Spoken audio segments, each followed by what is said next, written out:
Ijaji Lobster uthi uMagudumana wavuma ukubuya enarheni le ngemva kokubotshwa kwakhe ngombana wayefuna ukuba nabantwana bakhe. In the present case, I have no hesitation in finding that the applicant was well aware at the time of her handing over of the charges that could be leveled against her upon her arrival in South Africa.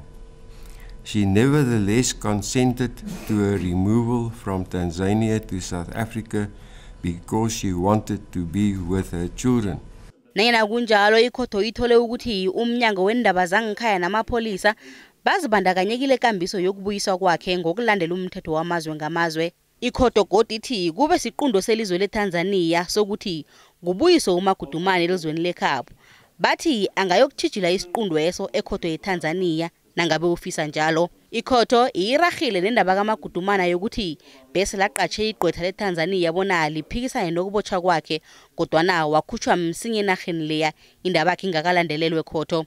I-NPA isamukele isiqundo sekhotho sanamhlanje.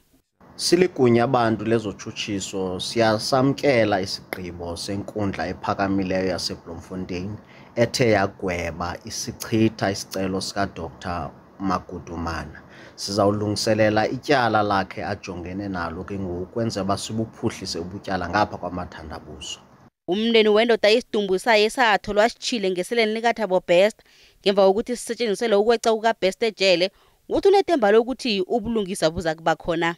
From the onset, the way SABC and NPA had been handling the matter, it's beginning to show that justice is prevailing, and going forward, we think we will get justice at the end of the day. uThabo Best kunye noMagudumana nabanye abasolwa nabo kuqalwe ukuthi bavele ekhotho kaMagistrata weBloemfontein ngomhla ka-20 kuMgwengweni.